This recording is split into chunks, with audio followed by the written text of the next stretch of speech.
نعوذ ونسلم علی رسولہ الکریم اما بعد فاعوذ باللہ من الشیطان الرجیم بسم اللہ الرحمن الرحیم۔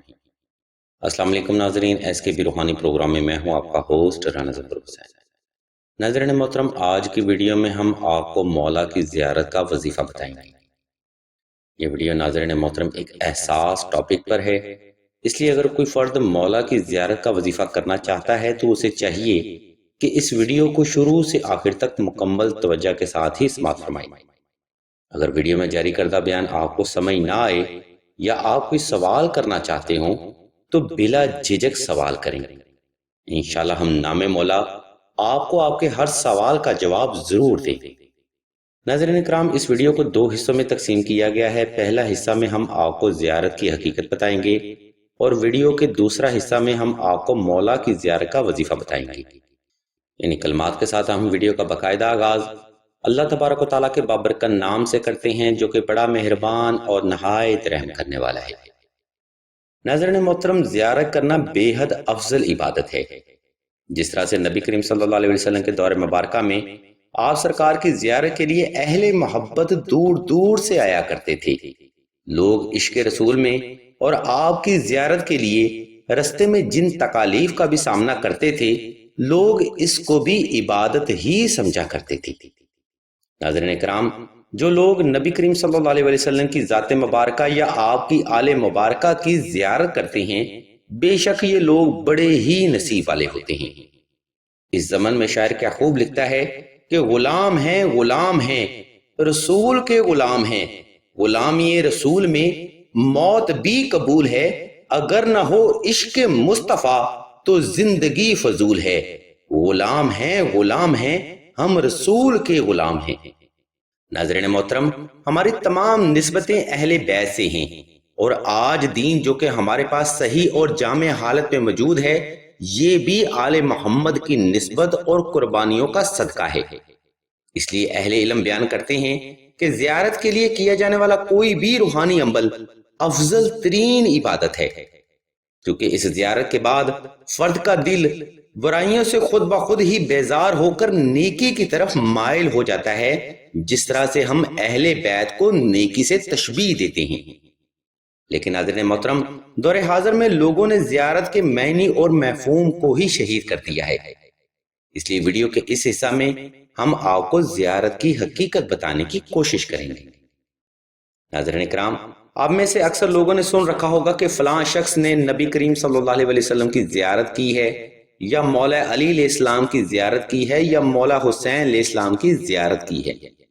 اور زیارت کرنے کے بعد ایسے افراد نہ تو اپنا ماضی چھوڑتے ہیں اور نہ ہی اپنی زندگی کو شریعت محمدی پر لے کر آتے ہیں۔ ایسے لوگ ناظرین اکرام در حقیقت صرف لوگوں کو ہی نہیں بلکہ خود کو بھی دھوکہ دے رہے ہوتے ہیں۔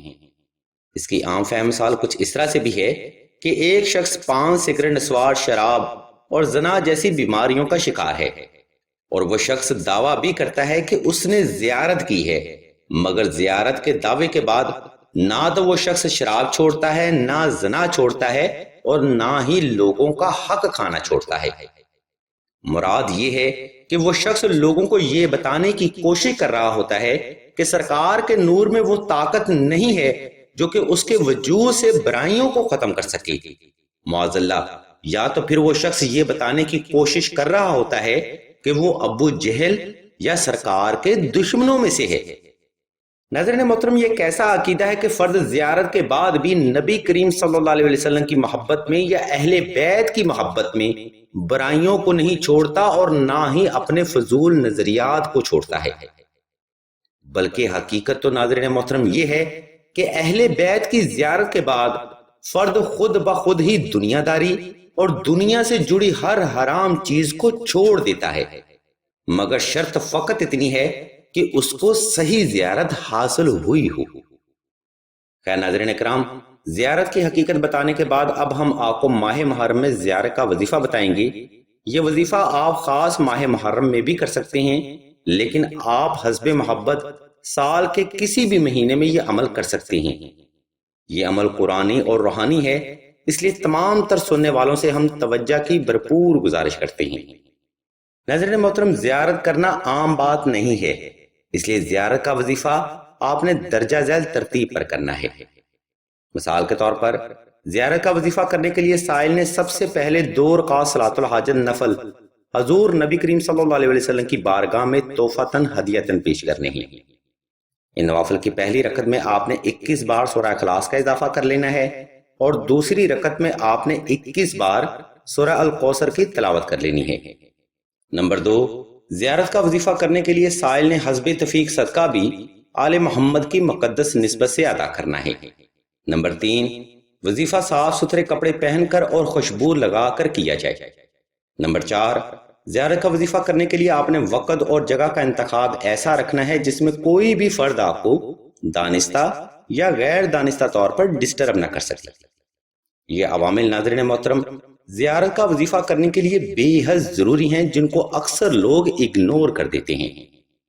خیر سامعین محترم، اوپر بیان کردہ عمل کرنے کے بعد آپ نے جائے نماز پر آلتی پالتی کی حال میں بیٹھ جانا ہے اور حسب محبت درود ابراہیمی کی تلاوت کر کے اپنی شہادت کی انگلی پر پھونک مار لینی ہے اور شہادت کی انگلی اپنے ارد گرد پھیر لینی ہے، یعنی ایک فرضی احسار لگا لینا ہے۔ اس کے بعد آپ نے لمبے لمبے سانس اندر کی طرف لیتے ہوئے اسم اللہ کو تصور کر لینا ہے اور آنکھیں بند کر لینی ہے۔ ناظرین محترم، اس مقام پر آپ نے چند 1 سیکنڈ وقفہ لازمی کرنا ہے تاکہ آپ کا وجود اور دل کی دھڑکن نارمل ہو سکے۔